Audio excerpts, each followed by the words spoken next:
Bueno, entonces, no olvidar al hablar de ascitis la hipótesis de la vasodilatación arterial periférica, ¿no? Es la base de la teoría anterógrada de la formación de ascitis, ¿no?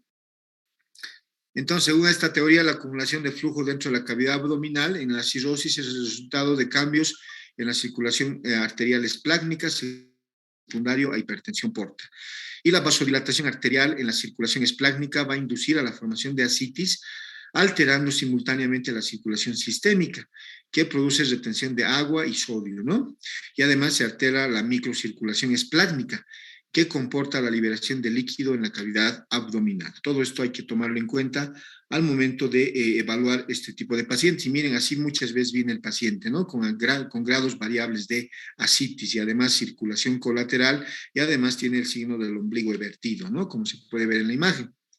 Y la ascitis es infrecuente en la hipertensión portal prehepática, pero es un síntoma, en realidad no es un síntoma, sino un signo, ¿no? Principal en el Budd-Chiari, ¿no? ¿Qué es el Budd-Chiari? Les vuelvo a repetir, es una trombosis de la vena suprahepática. El síndrome de hipertensión porta comprende además a la insuficiencia renal funcional, la insuficiencia hepática, trastornos en el metabolismo de fármacos y sustancias endógenas, encefalopatía portosistémica y las bacteriemias, ¿no? Y todo esto es lo que va a conducir al desarrollo de ascitis en un paciente determinado. En primer lugar, va a haber vasodilatación esplácnica, como decíamos, va a haber aumento del flujo en la microcirculación esplácnica, va a haber disminución del volumen arterial efectivo, va a haber aumento de la presión y permeabilidad capilar, puede tener el paciente hipotensión arterial, va a haber aumento y formación y retorno de linfa, va a haber activación de los sistemas vasoconstrictores, va a haber retención renal de sodio y agua y todo esto va a condicionar en el transcurso del tiempo al desarrollo de ascitis, ¿no? Y al examen físico, ¿qué datos, qué signos semiológicos debemos constatar de hipertensión portal? Lo que habíamos hablado, la hepatomegalia, inicialmente la hepatomegalia va a tener el agrandamiento del vaso, ¿sí? O eventualmente puede llegar ya a tener el paciente grados variables de, en vez de hepatomegalia, un hígado atrófico, cuando el daño hepático ya está muy severo, ya está completamente establecido a nivel del paciente, ¿no? Otro dato que hay que valorar es si tiene o no esplenomegalia, lo que habíamos hablado, la triada, ¿no? También va a tener ascitis, va a tener circulación colateral en cabeza de medusa, ¿no? Hablando de la circulación colateral, el detalle que hay que tomar en cuenta es de que la circulación colateral debe partir del ombligo y extenderse hacia la periferia para pensar en que se trate que sea secundario a hipertensión portal. Si la circulación colateral es en los flancos, habitualmente no es por hipertensión portal, sino por obstrucción de la vena cava inferior. Ese detalle habrá que tomarlo en cuenta, ¿no? Como indica acá, alrededor del ombligo, cabeza de medusa, cuando la circulación colateral aparece en la región lumbar o en los flancos, sospechar de la obstrucción de la vena cava inferior, lo que acabamos de decir, ¿no? El hábito constitucional del enfermo también nos debería llamar la atención, es especial por la obesidad centrípeta, por la ascitis que tiene el paciente, cuerpo grueso y extremidades adelgazadas. Acá está la circulación colateral en cabeza de medusa que puede desarrollar el paciente, ¿no? Y el laboratorio. ¿Qué le vamos a pedir al paciente? Seguramente le vamos a pedir un laboratorio completo para un hemograma completo, glucemia, urea, creatinina, una prueba de función hepática, ¿no? ¿Y qué nos va a llamar la atención en el laboratorio? Va a haber datos de hiperesplenismo, es decir, el paciente va a estar anémico, como habíamos dicho, y puede tener trombocitopenia también, como habíamos dicho, y seguramente el tiempo de protrombina va a estar prolongado, lo que nos habla de que este paciente está teniendo ya grados variables de daño hepático, ¿no? Y en el líquido ascítico, un gradiente de albúmina, suero líquido ascítico mayor a 1.1 es positivo para hipertensión portal, ¿no? Acá están los datos de hiperesplenismo, esplenomegalia, leucopenia menor de 4.000 ml, trombocitopenia y anemia, ¿no? Los pacientes con hipertensión porta prehepática, ¿sí? La función hepática puede ser todavía normal y un cuadro recientemente identificado en la hipertensión portal es la alteración en la vascularización pulmonar con vasodilatación intrapulmonar. A este cuadro se denomina síndrome hepatopulmonar, ¿sí? O puede tener el paciente vasoconstricción arteriolar, a lo que se denomina hipertensión portopulmonar. ¿Estamos de acuerdo? El síndrome hepatopulmonar se caracteriza por disnea progresiva, episodios de síncope, dolor torácico, hemoptisis. Ustedes saben que la hemoptisis es expectoración con sangre, ¿no? Soplo sistólico pulmonar y además cardiomegalia. ¿Y qué exámenes complementarios de diagnóstico también le vamos a pedir al paciente? El síndrome, por ejemplo, en el síndrome hepatopulmonar debe ser sospechado cuando los antecedentes personales y la anamnesis así lo determinen, datos de un examen físico minucioso, ¿no? Debemos completar con exámenes de gabinete, los cuales incluyen métodos directos e indirectos, invasivos y no invasivos, ¿sí? Hablamos de métodos indirectos para la medición de la presión venosa portal, ¿sí? ¿Cuáles son los métodos directos?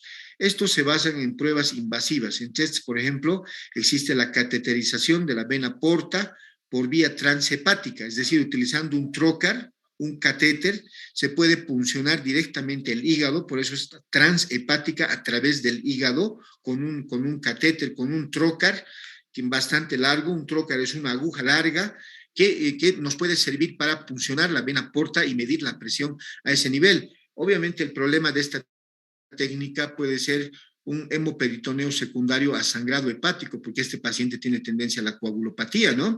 Eso habrá que tomarlo en cuenta. Entonces, primer método directo para medir la presión venosa portal, la cateterización de la vena portal, de la vena porta por vía transhepática percutánea, por fuera, quiere decir, ¿no? Y otro directo es el cateterismo de la vena porta por vía transvenosa, ¿sí? Es decir, cateterizar una vena vecina a la vena porta, ¿sí? Vamos a colocar un catéter a través de esa vena y vamos a llegar a la vena porta para medir su presión a ese nivel, ¿no? Otro método es la esplenoportografía como método directo, que ya no se da como complicación encefalopatía hepática, ¿no? Y hablamos de métodos indirectos, ¿no? Consisten en la medición de la presión venosa hepática, ¿sí? En la actualidad es el método de elección para la evaluación indirecta de la presión portal, ¿no? ¿En qué consiste la técnica de los métodos indirectos? En la cateterización, no es caracterización, cateterización bajo control fluoroscópico, es decir, viendo todo el procedimiento en una pantalla de televisión, eso quiere decir con control fluoroscópico, ¿sí? Cateterización bajo control fluoroscópico de la vena suprahepática, a través, ¿sí?, de un catéter, no es carácter, de un catéter introducido por la vena yugular interna, como se puede ver acá, como se puede ver en esta imagen, o eventualmente femoral también, ¿no? Derecha, el cual consta de un balón, puede constar este catéter de un balón, que va a permitir enclavar ese catéter en esa zona y tomar la presión de enclavamiento, que corresponde a la presión del sinusoide hepático. ¿Están de acuerdo? Entonces, esas técnicas podemos realizar en este paciente. Y también hay la medición de la presión en las varices esofágicas, ¿sí? Estas indican el grado de hipertensión portal, obviamente, ¿no? Podemos medir entonces también el grado de presión en de la vena porta a nivel de las varices esofágicas, ¿no? Estas indican el grado de hipertensión portal. Se puede realizar por punción directa de la varice con aguja fina, por endoscopía, previo al tratamiento endoscópico, o mediante la utilización de una mini cápsula de presión recubierta de membrana de un látex, ¿no? Entonces, estos dos métodos nos sirven para evaluar el grado de presión que está teniendo la vena porta. A este paciente, muchachos, ¿le indicarían ustedes una endoscopía digestiva? ¿Qué dicen? ¿Le indicarían una endoscopía digestiva? Se debe indicar una endoscopía digestiva, es el método de elección para evaluar la presencia de varices. ¿Cómo vamos a saber si tiene varices o no? Es el método de elección para evaluar la presencia de varices, ¿sí? Y estas deben investigarse en pacientes con cirrosis, por ejemplo, obviamente, ¿no? Y las varices que podemos ver por endoscopía a nivel del esófago se clasifican en 3 grados. Miren, grado 1, varices pequeñas, rectas y no tortuosas, apenas protruyentes, como se puede ver acá. Grado 2, varices más grandes, miren, más grandes, ¿no? Poco tortuosas que ocupan, pero menos del 50% de la luz esofágica, como se puede ver. Y las grado 3, miren, bastante protruyentes, ¿no? Varices grandes, tortuosas, de forma espiral, ocupan más del 50% de la luz, ¿no? Estas son la clasificación de las varices esofágicas. Ahí está otra vez lo que habíamos hablado. Y en los pacientes con hipertensión portal, los hallazgos endoscópicos en el estómago son las varices gástricas. Y también podemos encontrar lo que se llama la gastropatía congestiva o hipertensiva. Y la clasificación de varices gastroesofágicas es esta. Tipo 1, varices a nivel cardial, es decir, a nivel del cardies, ¿no? ¿Sí? Como se puede ver acá, es decir, a nivel del orificio superior del estómago, que continúan a varices del esófago, ¿sí? ¿Sí? Se prolongan a la curvatura menor del estómago. Tipo 2, varices a nivel cardial, como se puede ver acá, continúan a las varices del esófago y se prolongan hacia el fondo del estómago, como se puede ver acá, en esta zona, ¿no? Y la clasificación de varices gástricas solamente, esta es la clasificación de varices gastroesofágicas y la clasificación de varices gástricas solamente es tipo 1, varices ubicadas a nivel del fondo gástrico y tipo 2, varices aisladas ubicadas en el cuerpo o a nivel del antro gástrico, ¿no? Y también a este paciente se le puede pedir un estudio de combinación de ecografía con endoscopía, a lo cual se llama ecoendoscopía, ¿no? Este estudio es sensible para la detección de varices paraesofágicas, es decir, alrededor del esófago, y varices pequeñas, y para ver también la gastropatía de la hipertensión portal. A este paciente, muchachos, le pedirían ecografía. ¿Quién me puede decir? Obviamente que hay que pedir la ecografía, es la técnica inicial en la evaluación del paciente con hipertensión porta, porque nos va a hablar la ecografía de si el paciente tiene o no daño hepático, que ha sido la causa para que el paciente haya desarrollado hipertensión porta. Entonces, el diagnóstico de hipertensión porta por ecografía se hace si hay aumento del diámetro de la vena porta, si hay aumento de los diámetros esplénicos, si hay esplenomegalia, ¿no? Si hay presencia de ascitis, y es útil para el diagnóstico de cavernomatosis portal y trombosis de la vena porta, ¿no? También al paciente le podemos hacer el estudio de ecodoppler, es decir, de ecografía Doppler, que como ya lo hemos comentado varias veces, sirve básicamente para ver la parte vascular, ¿no? Entonces, ¿qué podemos ver por ecodoppler? Disminución de la velocidad del flujo portal, aumento del índice de congestión y aumento del índice de resistencia a la arteria hepática, ¿no? Entonces, todo esto nos debe llamar la atención para hacer el diagnóstico de hipertensión porta. Y será importante pedirle a este paciente radiografía simple de tórax, una PA de tórax. ¿Para qué pedirle una placa PA de tórax? ¿Quién me puede decir? Para ver el callado de la ácigos prominente secundario a hipertensión portal. Entonces, ese es acá, en este lugar donde les estoy mostrando, acá se puede ver el callado de la ácigos prominente, ¿no? O una masa vascular en el mediastino posterior. Y también podemos pedirle una radiografía simple de abdomen, ¿sí? En la cual se va a poder ver el vaso aumentado de tamaño, es decir, compatible con esplenomegalia, el hígado pequeño y además ascitis, ¿sí? ¿Y cómo la vamos a valorar la ascitis en la placa simple de abdomen? Vamos a ver imagen radioopaca o radiolúcida. ¿Quién me puede decir? ¿La radioopaca es imagen oscura o es imagen blanca? ¿Quién me puede decir? Una imagen blanca, doctor. La radiopaca es imagen blanca, entonces vamos a ver velamiento, ¿no? Una radioopacidad en todo el abdomen que nos va a hablar de que el paciente tiene ascitis, ¿no? También podemos pedirle al paciente tomografía axial computarizada. Se indica que es menos sensible para la ecografía, pero nos permite determinar algunas etiologías de hipertensión portal.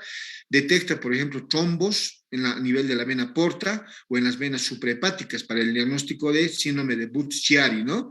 También valora la circulación colateral que haya podido desarrollar el paciente secundario a hipertensión porta y alteraciones de la perfusión hepática. Entonces nos ayuda, ¿no?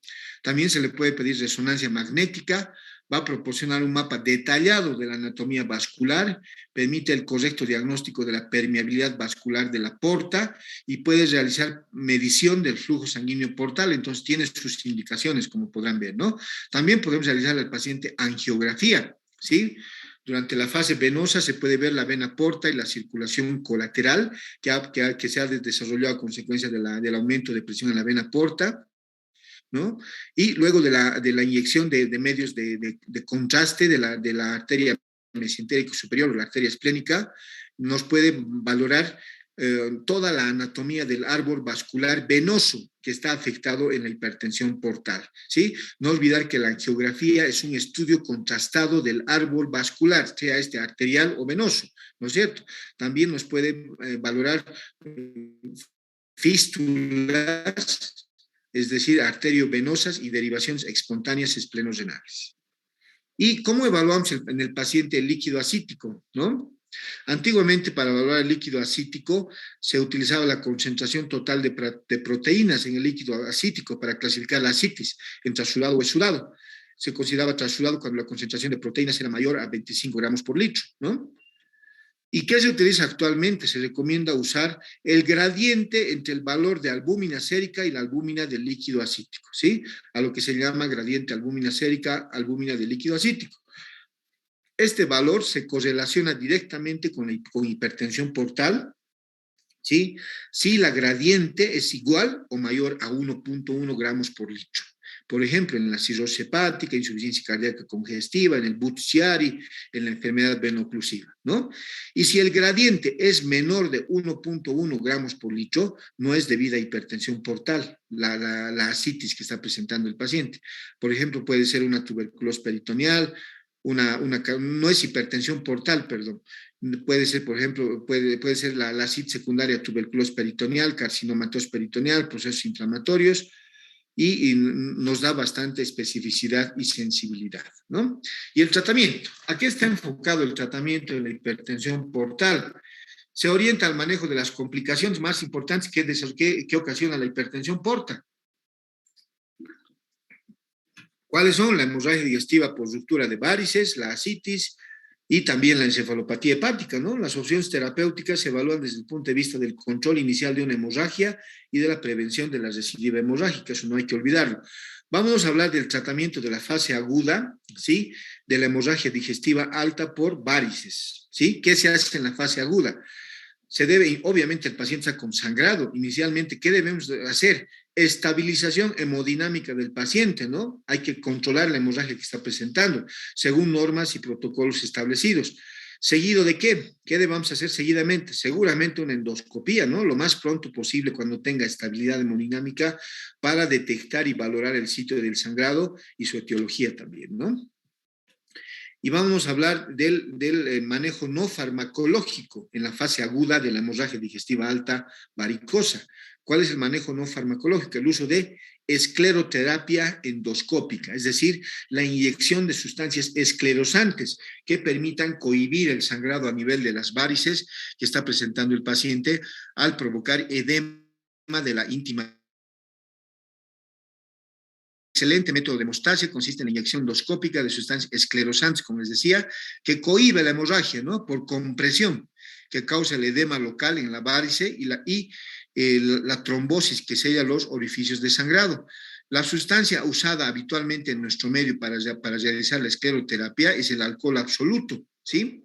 Pero también se puede usar todos estos medicamentos, miren, la etanolamina al 5%, el polidocanol al 1%, el morruato de sodio al 5%, inyectados como a nivel de las varices, intravaricialmente o paravaricialmente, es decir, dentro de la varice o alrededor de la varice. Y el éxito habitualmente es bastante bueno, 90% aproximadamente. Y las complicaciones son eventualmente úlceras esofágicas por haber colocado demasiada cantidad de sustancia esclerosante, una estrechez esofágica, es decir, una estenosis, una perforación que es muy rara y eventualmente trombosis de la vena porta, ¿no? Acá está en esta imagen cómo se puede ver claramente cómo por endoscopía, ¿sí? Mediante la introducción de un catéter que tiene una aguja en la punta, se está colocando y se está inyectando sustancias esclerosantes directamente a nivel de la varice, que va a sangrar en cualquier momento, y con esto vamos a obtener, ¿qué hemos dicho? Hemostasia, al cohibir el vaso que está sangrando por escleroterapia, ¿no? Vamos a provocar trombosis y oclusión de la luz, como les decía, ¿sí? Otro método, ¿sí? No farmacológico, para tratar las varices a nivel del esófago. Obviamente la ligadura de las varices, ¿no? Con bandas elásticas. Aquí está el equipo por endoscopía, ¿sí? Para colocar las bandas elásticas. Entonces, acá está, miren, tenemos 1, 2, 3, 4, 5, 6, 7 bandas elásticas. Entonces, se introduce la varice a nivel de este orificio por endoscopía, ¿sí? Y inmediatamente existe un disparador. Se dispara una banda elástica y la varice queda atrapada, queda atricionada a nivel de la base y obviamente ya no va a sangrar. ¿Qué hemos hecho? Hemos evitado, al ligar la varice, hemos evitado de que en cualquier momento nos dé hemorragia digestiva alta, es decir, el hecho de que sangre, ¿no?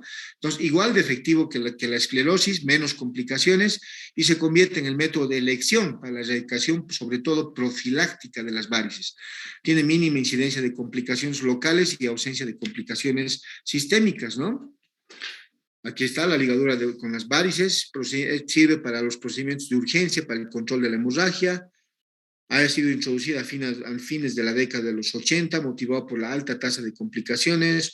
Su acción es estrangulamiento mecánico de las varices, de las bandas elásticas, perdón, y se realiza previa succión de las varices dentro de un dispositivo colocado en el extremo de un endoscopio, como se puede ver acá. Se introduce en ese equipo que les he dicho, se dispara la banda elástica y miren cómo queda atricionada la varice, y en el transcurso del tiempo va a haber isquemia, gangrena, necrosis de la varice y se va a caer, ¿sí? Y el paciente ya no va a sangrar a este nivel. ¿Estamos de acuerdo?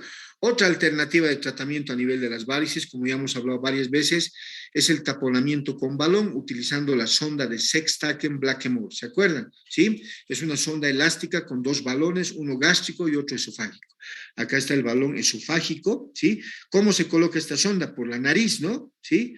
Entonces, miren, se introduce esta sonda por la nariz y una vez que estamos seguros que la sonda está adecuadamente colocada con su balón esofágico en el esófago y a nivel del estómago, con su balón gástrico a nivel del estómago, tiene un manguito insuflador externo. Insuflamos y ¿qué vamos a lograr? Cohibir la hemorragia al comprimir este balón, las varices que estaban sangrando a nivel del esófago y del estómago. ¿No es cierto? Como indica acá, ¿sí?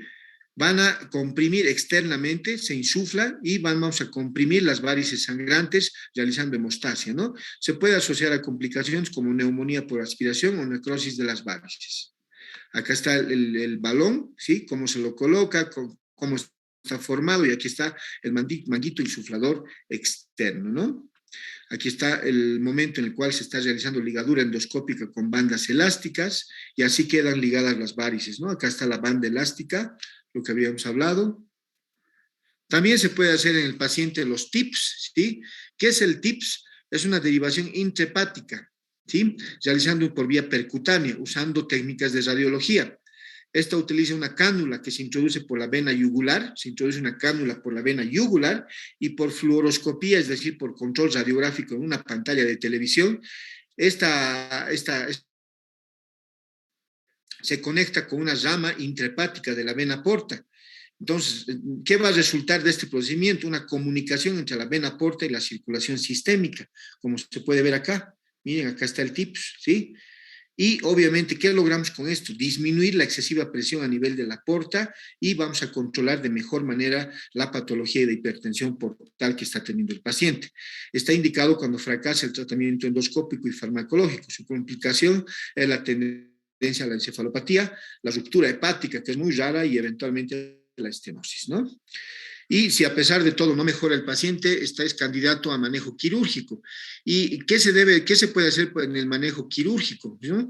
Se recurre a ella esporádicamente cuando no se logra hemostasia por los métodos anteriores. Dentro de los métodos quirúrgicos, la técnica más usada es la derivación o shunt, ¿sí? Que hace una comunicación entre la vena porta y la vena cava inferior. ¿Con qué objetivo? Para disminuir la excesiva presión que está teniendo la vena porta, ¿no? A lo que se denomina derivación porto-cava, o entre la vena mesentérica superior a la vena cava inferior también, a lo que se denomina derivación mesocava. La eficacia de esta es elevada, ¿no? Su complicación es grados variables de encefalopatía hepática crónica, pero en caso necesario hay que tomarla en cuenta, ¿no? Aquí están los shunts portocavas, las variedades, aquí está la vena cava inferior, acá está la vena porta, y miren, se está haciendo una comunicación entre ambas para disminuir la excesiva presión que está teniendo la vena porta, ¿no? Esto lo van a ver seguramente más con su profesor de cirugía, las técnicas quirúrgicas. Ya hablamos del manejo farmacológico, hemos hablado del manejo no farmacológico, ¿se acuerdan? Ya hablamos del manejo farmacológico del sangrado por varices. Se usa fármacos para detener la hemorragia digestiva por varices. ¿Y en qué se basa la utilización de fármacos? en la acción de disminuir el flujo esplácnico, ¿no? Y así disminuir el flujo portal, obviamente, ¿no? Y disminuir la presión portal en todo el circuito portosistémico. ¿Cuál es el fármaco más usado? La vasopresina. ¿Cuál es el problema de la vasopresina? Puede inducir isquemia miocárdica, isquemia mesentérica, arritmias cardíacas, eventualmente también. Entonces, cuando se utiliza este fármaco, hay que realizar el procedimiento en un centro de terapia intensiva, ¿no? La vasopresina es un péptido endógeno que produce vasoconstricción del lecho vascular esplácnico con reducción del flujo portal, ¿no? Entonces va a disminuir el flujo sanguíneo por las varices esofagogástricas. Y como les decía, la vasopresina se debe utilizar en unidad de cuidados intensivos, con monitoreo hemodinámico por sus efectos secundarios, como la bradicardia, arritmia cardíaca, infarto, isquemia mesentérica y tisular, ¿no? Se recomienda su uso con la nitroglicerina, que minimiza la presentación de estos efectos colaterales. También se puede utilizar un análogo, un derivado de la vasopresina, que es la terlipresina. Este tiene menos efectos cardiotóxicos, menos vasoconstricción coronaria y va mucho mejor en los pacientes para disminuir la excesiva presión portal, ¿no? También se puede utilizar la somatostatina o su análogo, que es el oxotido, ¿no? Son péptidos endógenos, reducen el flujo esplásmico, y el análogo de la somatostatina, aquí está, lo que les decía, es el oxótido, es el que más se usa en los últimos años, ¿no? No olvidar de que se debe realizar un manejo profiláctico del sangrado por varices, que es la fase crónica, ¿sí? Entonces, luego de un primer episodio de hemorragia digestiva por varices, tiene un riesgo el paciente muy elevado de repetir otro episodio en el primer año, con alta mortalidad, 30% en cada episodio de sangrado. Y la importancia radica en la prevención de nuevos episodios de hemorragia por varices para disminuir la morbimortalidad que va a tener el paciente, ¿no? ¿Cuál es el manejo farmacológico? Se usan bloqueadores beta-adrenérgicos, ¿sí? En la prevención del sangrado por varices esofágicas. ¿Cuáles son los más usados? Todo lo que acaba en ol menos el alcohol, el propanolol, el nadolol, el timolol, ¿no? Disminuyen la presión portal y el flujo sanguíneo a través de las colaterales portosistémicas, ¿no? Y la combinación de estos medicamentos, como el propanolol, nadolol, con el mononitrato de isosorbide asociado, optimiza la terapia farmacológica, ¿no? Manejo no farmacológico, igual que el anterior, se puede realizar la escleroterapia con sustancias esclerosantes mediante infiltración endoscópica, ¿no? Otras sustancias que podemos usar, además de las que hemos comentado, son el tetradesil sulfato, la glucosa hipertónica, el cianoacrilato, la trombina bovina también, ¿no? Y también tomar en cuenta la ligadura con bandas elásticas, tiene mejores resultados logrando eliminar las varices del esófago, ¿no? En 2 o 3 sesiones, con menos complicaciones que la escleroterapia. Y la asociación de cualquiera de las dos anteriores con propanolol, obviamente que va a optimizar los resultados que vamos a obtener, ¿no? Ahí está la ligadura con bandas, lo que habíamos indicado. Se introduce a la varice en ese orificio y se dispara una banda elástica, lo cual va a provocar que la varice quede ligada en la base y ya no va a tener sangrado, ¿no? ¿Sí? Y bueno, este es el temita que quería presentarles, muchachos, de hipertensión portal. No sé si tienen alguna pregunta. No sé si tienen alguna pregunta de hipertensión portal, muchachos. Hemos hablado de la historia, de los conceptos, de la fisiopatología, hemos hablado de los mecanismos, hemos hablado de la clínica, de los estudios complementarios, hemos hablado de las alternativas de tratamiento en esta patología. No sé si tienen alguna pregunta. Bueno, si no tienen preguntas, muchachos, muchas gracias por su tiempo. Nos veríamos con ustedes el día jueves, ¿no? El día jueves nos toca otra clase. Que descansen bien, muchachos. Muchas gracias. Buenas noches. Hasta luego, doctor.